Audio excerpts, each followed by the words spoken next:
Vamos lá, grupo 13.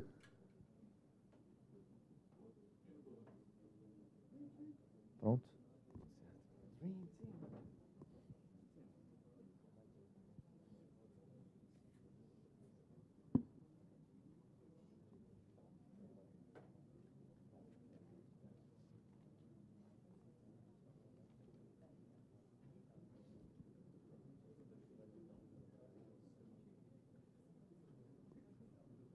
Bom dia, banca. Eu sou Yuri Oliveira Gosti, estou disposto a resolver o desafio 2 e faço parte da equipe 13. Quando foi disponibilizado esse desafio para a gente, na sexta-feira, a gente se reuniu para levantar alguns questionamentos, algumas hipóteses que a gente podia tirar disso. Então, assim, a primeira pergunta que a equipe sugeriu foi: se a plataforma parar, se a plataforma offshore parar, quanto monetariamente a gente vai perder? Quanto de dinheiro a gente vai perder? E a gente fazendo esses estudos, essas análises, a gente chegou à conclusão, pelos dados mesmo, de que se uma plataforma parar numa janela breve de 1 hora, a gente perde mais ou menos $400 mil. É um tempo curto, mas que a gente perde muito dinheiro. E a gente levantou mais algumas questões, como, por exemplo, beleza, o que faz a plataforma parar?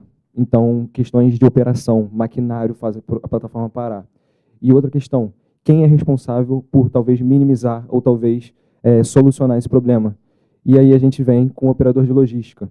Esse cara é o cara que, teoricamente, pode resolver o nosso problema, mas ele tem alguns problemas hoje, que é, por exemplo, a descentralização de informação, e outro problema são as rotas ineficientes. E então, a gente, estudando, a gente encontrou alguns problemas no setor de logística offshore, e a gente encontra que esses problemas são, por exemplo, o alto custo das operações, como eu acabei de citar com vocês, é tudo em dólar, então assim, é um custo enorme, principalmente para as empresas brasileiras, e a falta de acompanhamento das viagens. E os impactos são diretamente no custo da rota. Então, existe uma difícil análise das melhores rotas de navegação hoje no mercado, muito difícil da gente fazer isso, mas o nosso sistema está se propondo a resolver esse problema. Então, a operação da plataforma ela é diretamente impactada com esses atrasos e com essa demora da entrega. Então, a equipe Dream Team, a gente veio trazer a solução, que é um sistema web de fácil visualização das melhores rotas de viagens planejadas ou viagens emergenciais que acontecem. E além dessa solução de visualização das rotas, a gente também traz uma visualização de um dashboard com alguns indicadores. Então, eu quero que vocês pensem nesse dashboard como se fosse um ROI, como consumo de combustível. Se o operador logístico escolher um consumo de uma rota padrão, de que forma que ele escolhendo as nossas rotas que a gente vai indicar para ele vai economizar dinheiro, ele vai economizar combustível. E também a emissão de CO2, quanto que ele economizaria com as nossas rotas. E quais são os benefícios de usar o nosso sistema? Seria uma melhora na comunicação ponta a ponta e operação logística com controle da negociação e otimização das rotas marítimas. Nós somos a equipe 13, obrigado, Dream Team, por trabalhar comigo nesse projeto e agradeço pela atenção e o tempo de vocês.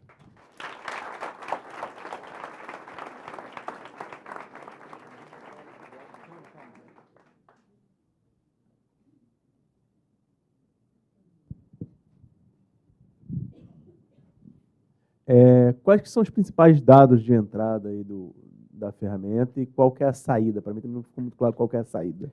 Ok.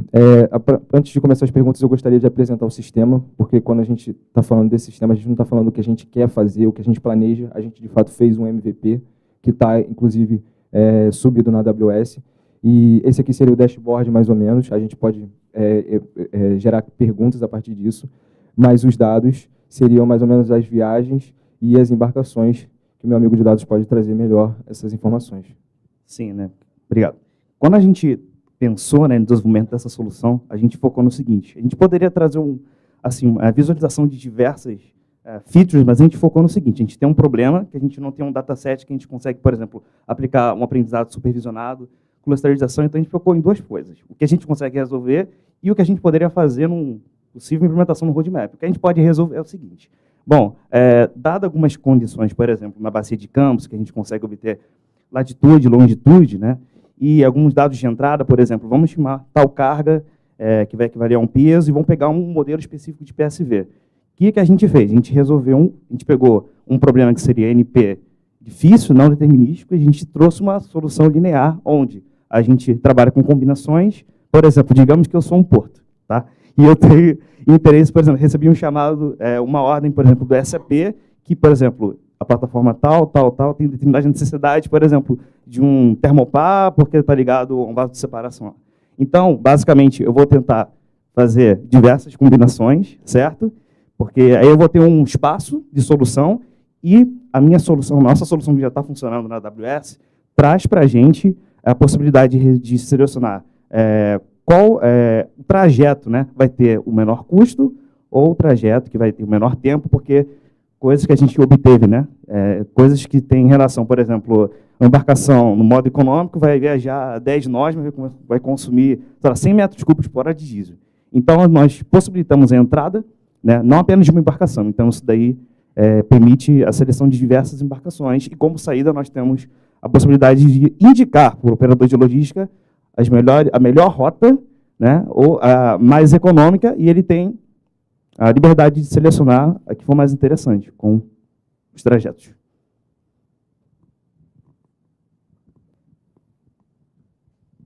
Queria comentar que vocês foram um grupo que tocaram no principal dor na indústria upstream, entre a logística e a produção, que é a logística quer otimizar o custo da logística, e a produção quer que tudo chegue na hora que você precisa para não perder a produção. Então, o ponto de equilíbrio entre a logística e a produção é fazer com que a logística trabalhe para a produção não parar, e não para ter o menor custo logístico.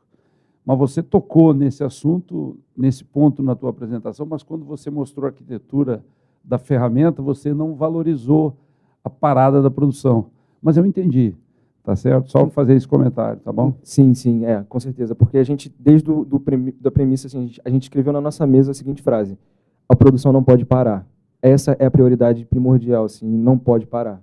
Então, só complementando. E já que vocês têm tudo no AWS já, qual a ferramenta digital que dá valor agregado à otimização logística? Se é que tem. Sim, refere ao que a gente desenvolveu. Isso. Inteligência artificial, machine learning... Sim. Sim. Não.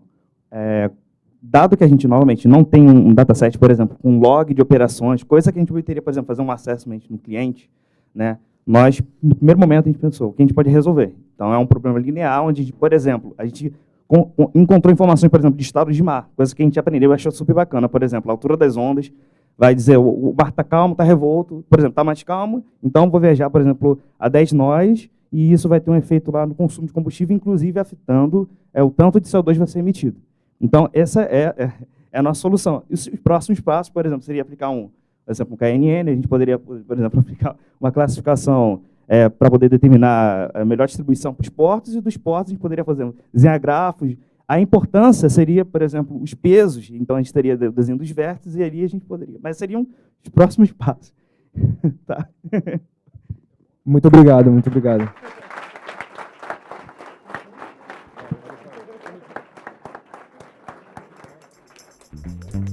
Vamos agora para o primeiro lugar, mas antes, eu vou convidar aqui, vamos lá, gente, vamos lá? O diretor de tecnologia da Radix, por favor, Geraldo.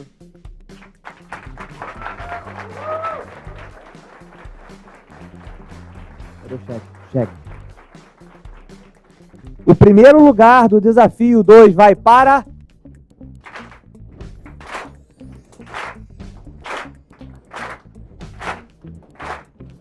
Vai para... Grupo 13!